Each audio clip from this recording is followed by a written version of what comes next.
Hello, everyone. Welcome to this episode of The Gift of Giving. My name is Stephen Murray, and I'm the host. First of all, I'd like to wish you all a happy new year, wherever you are in the world and wherever you're celebrating. For many, the words Las Vegas and Showgirls are synonymous. Las Vegas Showgirls were an integral part of our history here in Las Vegas. And because 2024 has now been put to bed and is part of the history books, we thought this episode we would share with you some of Las Vegas history. The Showgirls were such an integral part of Las Vegas. Many of you, whether you're residents here or whether you were visiting from out of state, saw all the fantastic shows we had here. We had the Folie Bergère at the Tropicana. We had the Lido de Paris at the Stardust, Spice on Ice at the Hacienda, and of course the fabulous Don Arden's Jubilee. Today our guest is a very important person. She is keeping the legacy of the Showgirls alive in Las Vegas in this part of history. I'd like to welcome this week our special guest, the founder and president of Showgirl Legacy Foundation in Las Vegas. Please welcome Miss Luann Chezik. Thank you, Luann. Thanks for coming and being a guest on our program here today. You look very elegant and very classy, and you represent Las Vegas very well. Well, thank you Please for take having a me. seat. Oh, it's an absolute pleasure. So, first of all, let's talk a little bit about the foundation itself and when it was started. Please give us a little bit of history on that. Okay, the Showgirl Legacy Foundation, well, it was founded in 2007. We didn't become a 501(c) till 5 years ago, but our vision is to preserve the historic significance of the Showgirl as a performing artist. And so we accomplish this through educational programs in schools, museums, art galleries, and we host art and costume exhibits.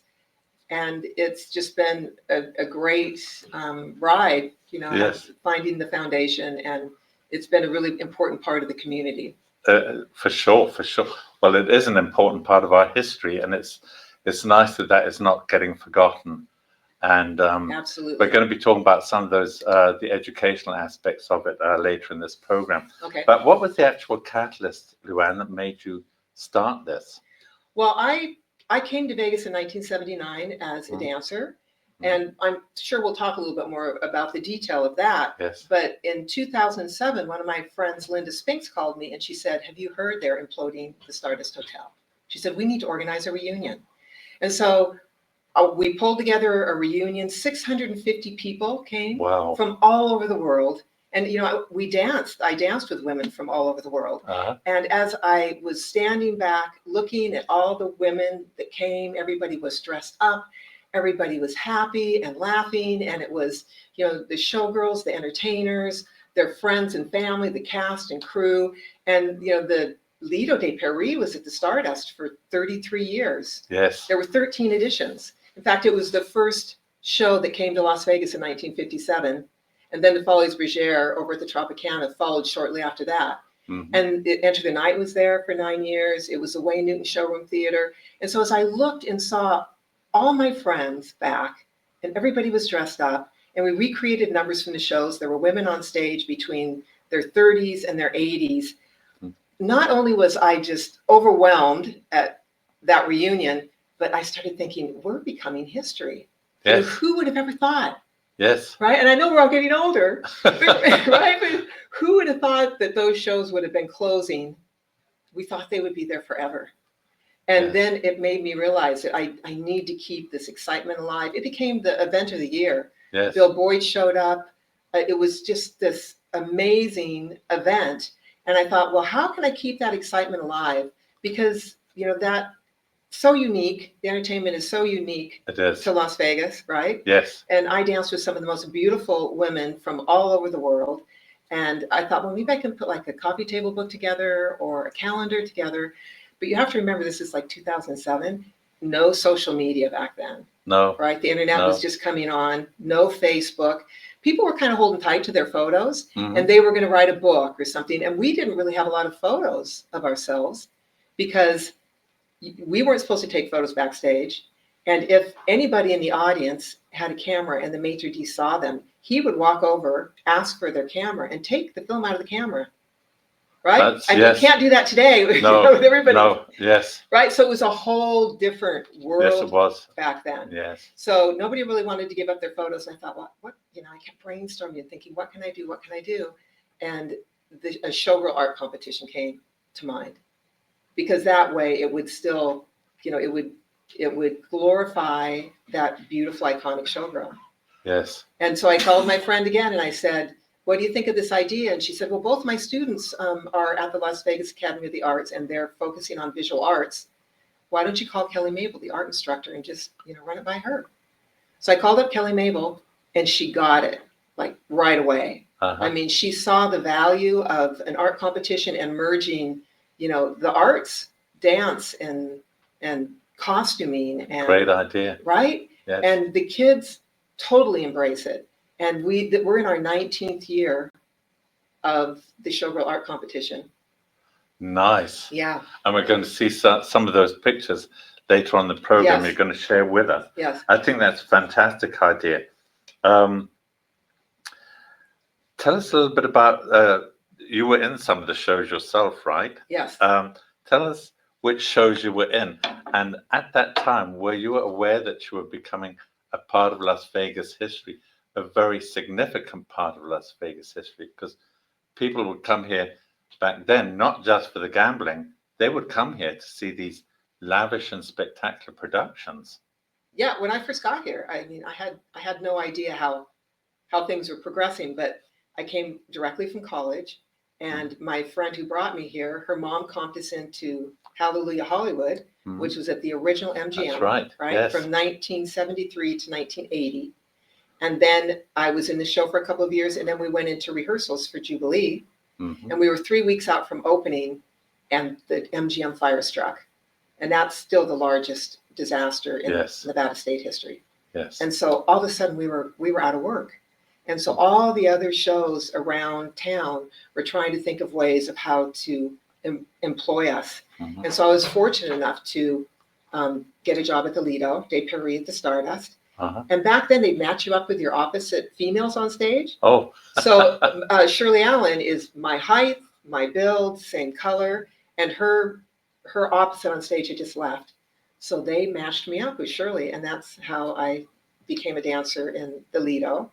Hmm. And then after the Lido, I went to Japan with Nick Navarro. He was a very well-known choreographer in the community as well. So I went to Japan, Tokyo for 4 months, came back to the Lido, and then I went up to Hello Hollywood Hello in Reno. Largest showroom stage in the world still today. Yes. We flew in on the wing of a DC-10 with all the headliners. Yes. It was the size of a football field. Amazing. Yes, yeah, so I was in that show, and then I got a call from my friend Terry Laverne, and they were, the Lido was leaving, and they were bringing in Enter the Night. And he said, what are you doing? I need you to be in Enter the Night. And I always loved being in the creative beginnings of those shows. So I was in the original cast of Jubilee before the fire, and then I was in the original cast of Enter the Night. Nice. And so that was my last show, and I retired I retired and I was 5 months pregnant. So I always tell my son, he danced on stage with me for 5 months. That's cool. Yeah. No, so loved being in shows from 79 to 91. So my I'm sure career spanned about 12 years. And you're saying that they matched you up. I think it probably wasn't that easy to become a showgirl, was it? I mean, you had to have a certain build, you had to be a certain height, you had to have a certain look, and you had to have that poise and the posture to go up and down those stairs all the time. What were the qualifications or limitations of them hiring people at the time? Well, so you had to be a minimum of 5'8" to even audition for the show. Okay. And I was in the big stage. I was in Don Arden's big stage show Spectaculars, and he always had casts of over 100 singers, dancers, entertainers. They were just live orchestras back then, and his shows had kind of a formula to where you'd have big extravagant acts with the sinking of the Titanic and San Yes. Francisco earthquake and Samson and Samson Delilah, right? Yes. And then you'd have the specialty acts in between. Yes. And it was tributes to the MGM musicals and Fred Astaire and Ginger Rogers. So that you had to be balletically trained. Yes. And most of us, I mean, I started dancing when I was 6 years old. I was taking ballet. Uh-huh. And then at 16, I was dancing with Tacoma City Ballet. And then because of my height, I was 6 feet tall. I studied in New York City. And then I was recruited on a full dance scholarship. So that was, most of us followed that same Path. path, right? Because you had to be the best of the best. Yes. And my dance group, and because Don Arden had the largest showroom stages in the world, he wanted the big people to carry the big costumes and to fill up those stages. Yes. And then if you remember that there were a lot of little lounge acts with dancers as well. Yes. And they were all under 5'8" or they would have been too big. You know, Yes. there wouldn't be enough Yes. room for them on the stage. Yes. Right. But yes, you had to be minimum of 5'8". My group of dancers were between 5'10" and 6'2". Wow. And then the first couple of contracts I signed, they would weigh you, and that weight would be in your contract. Oh boy. Yeah, so they were very, very strict. Strict. But, you know, we loved it. And we signed 6-month contracts. Yes. We auditioned every 6 months. Mm-hmm. And there could be hundreds of people coming from literally all over the world to audition for those shows. Oh, I can believe it. And, Yeah. and the word on the street was, you know, like the tall people went to Vegas and the shorter people went to New York City. Because you'd think the Rockettes are tall, but they're only 5'8", 5'9". Yes. They're really Yes, I not know tall they're- compared to the. Yes. Relatively speaking. Yes. Yes. Yes. Okay. We're going to take a little brief sponsorship break. When we come back, folks, we're going to be talking about some of the educational programs that Luann's involved in. And also, she's brought along some of the costumes and some of the artworks. Please stay right with us, and we'll be right back. Introducing Pacific Coast Capital, your partner in finance. We provide financing for your business. Speed, flexibility, and creativity are the foundation of our service. We'll help you navigate through change and opportunities. Our 90-plus years of experience ensures quick turnaround on loan decisions. Ride the wave to prosperity with us. Ready for new funding? Visit our website today at pacificcoastcap.com. Welcome back, everyone. Thanks for returning and joining us again. And thank you again to Luann Cheswick, the president and founder of Showgirl Legacy Foundation. As you can see here, Luann's brought along some costumes from these legendary shows and also some artwork, as you can see, and she'll be talking a little bit about that. And we're going to talk about these costumes, and then we're going to talk about where Luann goes and does presentations, because she goes all over the place, and she's going to tell us where she likes to go to. So looking at all these costumes, first of all, where do they come from? Do you have a collection of these costumes, or are they on loan to you, or do they belong to you? Are they costumes you wore? Tell us a little bit about where they came from and how many you have in your collection, Okay. private collection. So Yes. let's talk about the clothes and then the artwork. The foundation has a small collection of costumes because originally my vision was for it to be like a community collaboration. Mhm. So I used to borrow costumes from, this is from the Folies Bergère, Okay. which was at the Tropicana Hotel and Casino that just got imploded, Sure. right? And that show ran for Oh, a long time, yes, it was forever. 57 to 27 Yes. or something. Forever. I mean, I think it was Yes. 40 years. So this is from the Folies Bergère. This is also from the Folies Bergère. This is the backpack that went with the headpiece. And then down front, you can see over to the black and white sketch. And that was our showgirl, Christina, that comes to our presentations. And this was the costume that the artist used. Oh, my. Yeah. So I used Cool. to just call up the Folies Bergère and ask them if I could borrow a costume. And they would always say yes. Yes. And then at one point I called, and Ron Stone was the artistic director at the time, and he was involved in the shows with us as well. And he said, "We're bringing in Mamma Mia. They're closing. I mean, they're trying to get rid of all those costumes." He said, "If you just want to come in and pick out a few costumes for your collection, Nice. come." And so I came and we picked a few costumes for our collection. So that's how we ended up with this costume. Cool. Oh, and then, Okay. all right. And then this one over here, This red hat is really popular. This is from Hello Hollywood Hello that ran up in Reno. And it's on permanent loan.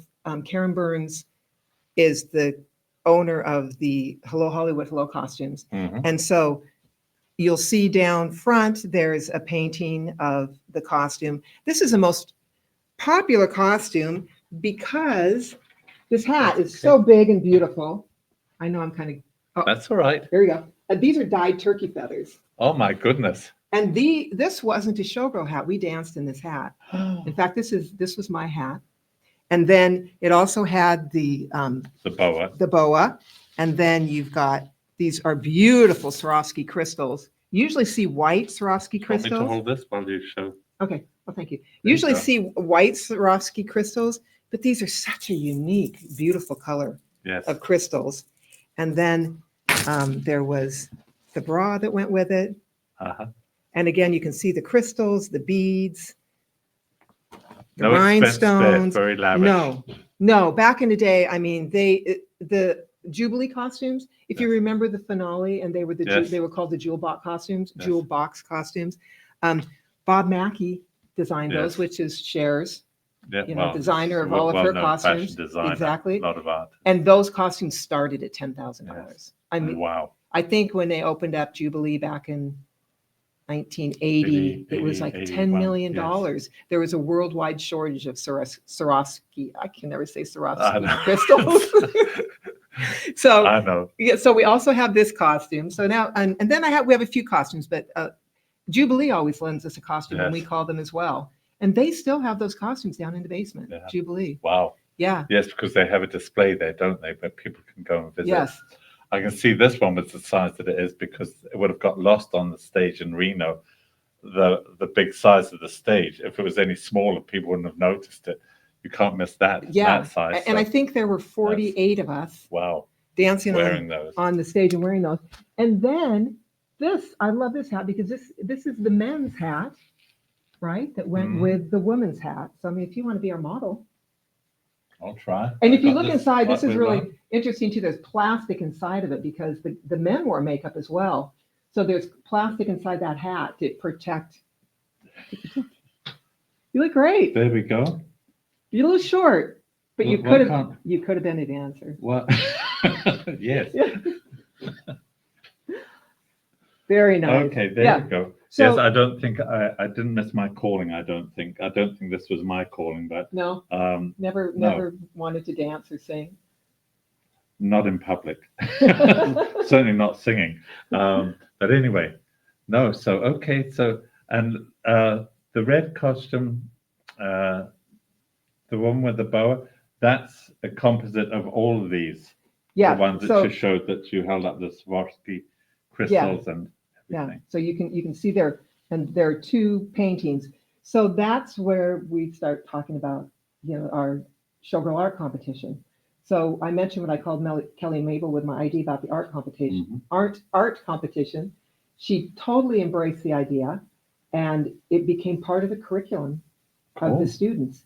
And they studied the history of the stage show spectaculars. And we would bring in panels of entertainers that would talk about what it was like to be in those shows. And then we bring in live, authentic showgirls in some of these costumes for photo references for the students to paint. And so that's why you're seeing these paintings of these costumes. So now these part of the educational programs that you go and do around? You said you do them in libraries and schools and things. Is it art schools that you specifically go to? Or tell us a little bit about the educational aspects. And yeah, so it's been hosted at the Las Vegas Academy. We're going on to our 19th year. So it's either at the Black Box Theater, they have the Loudon Theater. So every year they host this presentation where we come in and, like I said, bring in the panels of entertainers, the showgirls, and they study it. And we, over the years, will bus in different students from different schools throughout the valley. And we'll always have between 150 and 250 students. Okay. And the Las Vegas Academy of the Arts has always hosted it at their school. Okay. Yeah. And the Black Box Theater, that's the one at Las Vegas Clark County Library, right? Well, you know what? There's another Black Box Theater, but the Las Vegas okay. Academy also has a Black Box Theater. Oh, okay. So that's the one where they have it. Yeah. Cool. Right. And so again, they study the history, it's part of their curriculum. And over the years, some of the students would either use the models that we bring, Mhm. or they would use maybe pictures that they found. Kids used to say, oh, my grandmother was in Alito, or my aunt was in the Folies Bergère. One year we had a model come from Splash that was at the Riviera Hotel and Casino, which is Yes, now remember that one. Yes, gone. that's gone too. She was a graduate of LBA, and she was our model and showgirl for our presentation. So things are getting, are going further and further back Yes. to where people don't quite have those connections Yeah. like they used to. Mhm. But it's still, everybody loves to come to these presentations. And we have a local community artists that come as well Yes. and get involved. And are you looking for more places to go and give out presentations? I guess we could, but it works really well at the Las Vegas Academy of the Okay. Arts. So, and it's a big production to put it together. And they've got the perfect theater for us to bring it. And then we invite all the other schools throughout the valley, other community artists that Okay. want to come and be part of it. And now you also have a PowerPoint presentation as well, you were telling me about. Oh, yeah. So I also do presentations throughout the valley or the state of Okay. Nevada. And so I have a 45-minute PowerPoint presentation where I talk about the history of the big stage show spectaculars, Mhm. talk a little bit about my history, and then I also talk about the Showgirl Legacy Foundation. Yeah. And where'd you go and give those presentations at? My last one was at the Joe Brown luncheon he has every Wednesday. Oh, okay. And I've given presentations at women's luncheons. Jim Marsh had a group of folks coming in for the Automobile Association. I gave a presentation to the women, Oh, nice. the women of the, husbands that run all the car lots around the United States. So anybody that's interested in hearing about the history of Las Vegas, because the entertainment history is so unique. Oh, it is. And who doesn't Yes. love showgirls and Well, look how long it lasted for. Do you ever 5 do you ever decades. see it coming back? Or That's a tough call, because back in the day, the casinos owned those showrooms and they invested that money. yes. And now they're, 4-walling and 3-walling and 2-walling the theaters. So it would cost a lot of money. Yeah. I mean, what, 10 million for Jubilee when they opened in 1980? I mean, can you imagine the tens of millions it would? Well, yes, but cost? you look at the ticket prices now, it was a reasonably priced back then too. Right. Show tickets are not cheap now. I know I want to say that they're going to come back, but I don't Who know. knows? Who I don't knows? know. But you're still a very important part of history. And the students love the history. I mean, the students are really excited about it. And so maybe those generations coming up. It's a will show more fascinating of an legacy. interest. So now also you do traveling productions, I saw. Yeah, mostly Where do you travel to? Is it just within the state of pretty Nevada? much within the state of Nevada. But you go up north to Yeah. Reno and We've had Carson some great City, exhibits Lake at the Tahoe. Reno Historical Society. uh-huh. And I partnered with Karen Burns, who has the collections of costumes up there. Their art community has gotten involved and done we've done presentations up in Reno to generate the art that becomes the show, right? Yes. So the students study the history, they come up with their interpretation of the classic iconic showgirl, and then they have the opportunity to submit it to the art competition for cash prizes and art materials. And then their art becomes the show. And then depending on where it's housed, last year we were at the West Sahara Library Art Gallery, so we had lots of space to where we could display five of the costumes and 40 of the paintings of the costumes. And then this year it's at Blick Art Materials, just on the wall. So we're always looking for places to Different venues. Yeah, for the art. And the community looks forward to it every year. Of course, why wouldn't they? Yeah. You're doing an amazing job of keeping this legacy alive. Yes. We're going to take another sponsorship break. When we're going to come back, we're going to find out how you can get involved if you want to, and learn a little bit more about the foundation. Please stay with us. Country roads take me home to the place where I belong, West Virginia, Mountain Mama. Comes a triple yodel.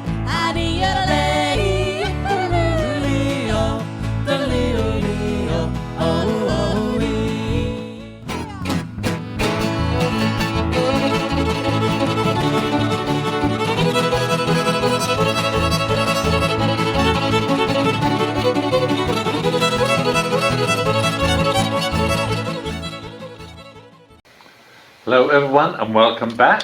And I'd like to welcome back again Luann Cheswick, founder of Showgirl Legacy Foundation. You've been in charge of that for so many years, and it's a wonderful organization. Now, is it a membership organization? How many members do you have, if it is? No, it's not a membership, and it's a very small group of board members and volunteers. Okay. And we'll talk about the volunteers in a second. Okay. You've had some reunions in the past. Do you have any plan coming up in the future, or are you planning any more at this point in time?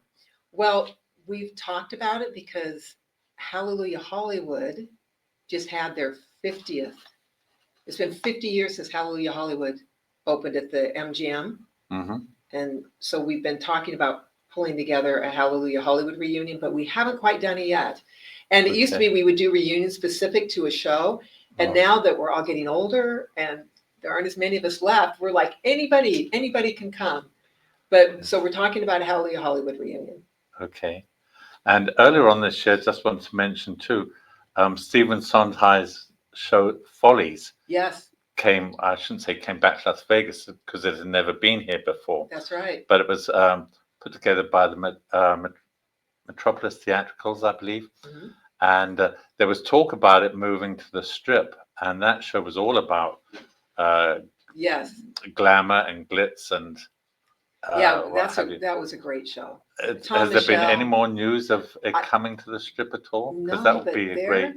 wouldn't it? I mean, if we could do that once a year, I think that would be just a great show. It was a 27-piece orchestra. There were 43 of us in the cast, and they put together 12 legendary showgirls. Well, I think it could be a permanent show running a long time like Mamma Mia did. Yes, Or, I agree. Phantom ran here for a Yeah, long time. So I agree with you. hopefully Yes. there's somebody out there listening that might decide to sort of think this is a great idea. So let's talk about the volunteers. So do you have volunteer opportunities in the organization? We're always looking for volunteers. We've had Mhm. volunteers throughout the years that help with social media presence and website updates. Volunteers for our, well, the entertainers that come to our presentations are volunteers. The showgirls have been volunteers over the past, but we've started coming up and giving them a bit of a stipend for coming and Sure. modeling. But it's all volunteer driven.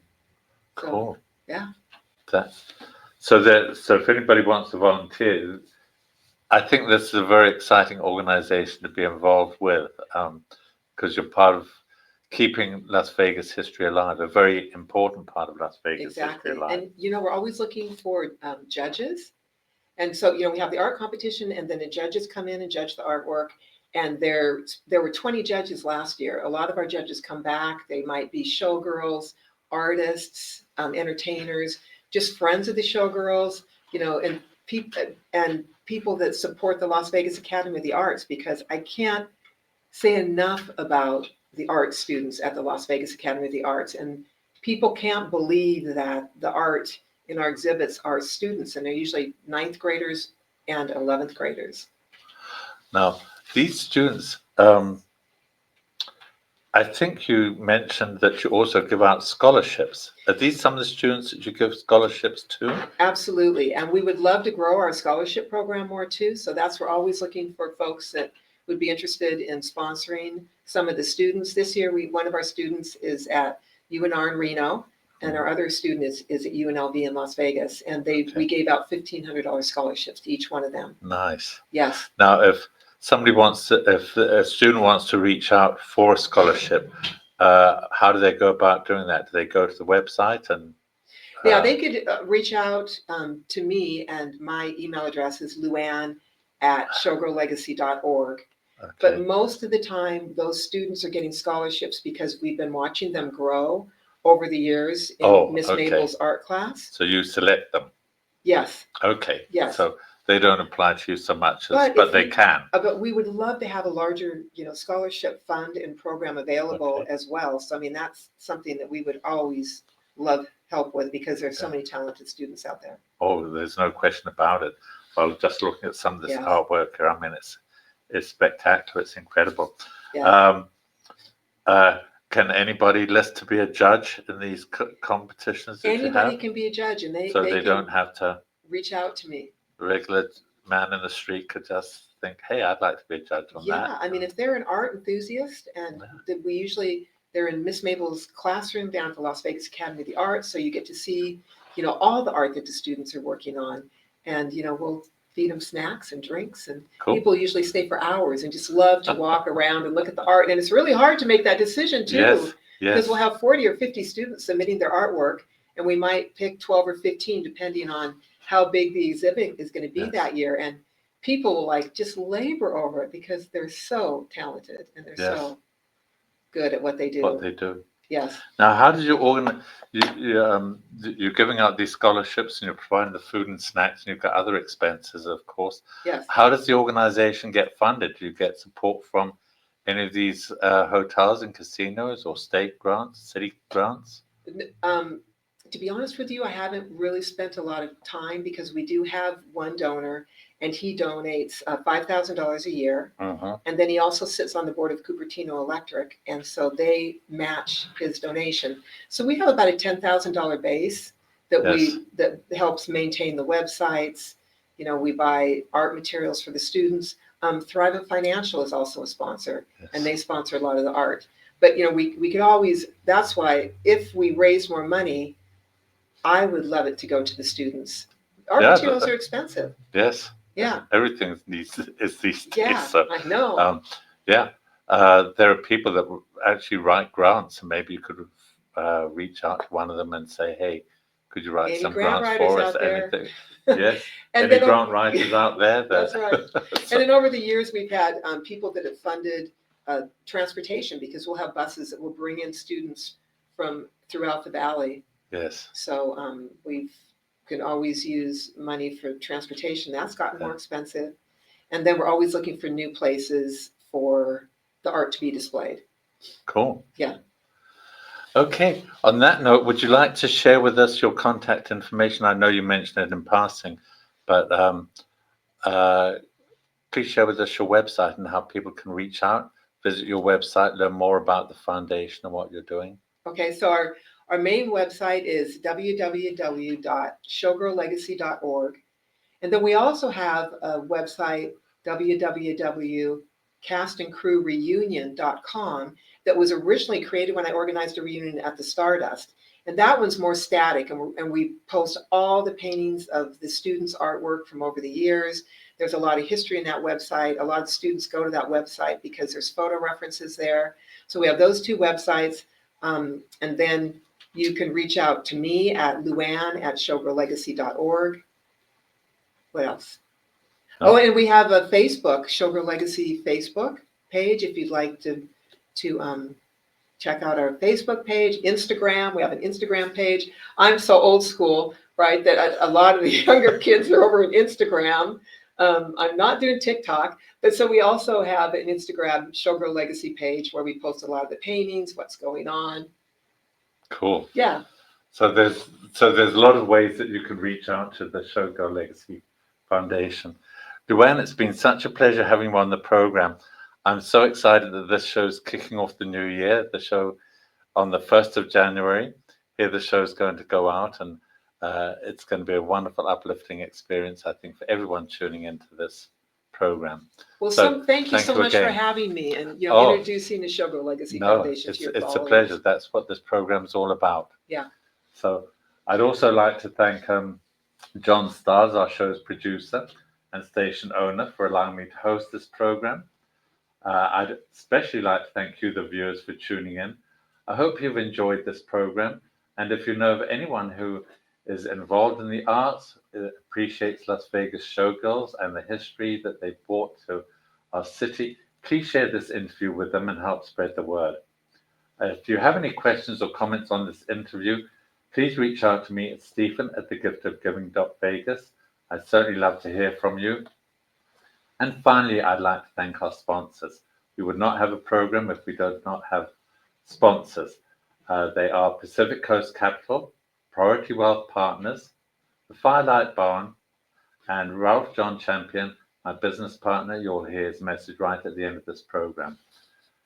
I hope you will Join us again next week. In the meantime, please stay safe, be kind to one another, and have a fantastic new year. Bye for now. Mr. R.J. Champion is proud to sponsor WWDB-TV's series, The Gift of Giving, and wishes the program much success. Congratulations and gratitude to the featured guests and the organizations they represent. Our community is well served by your tireless efforts to make Nevada a better state for all its residents.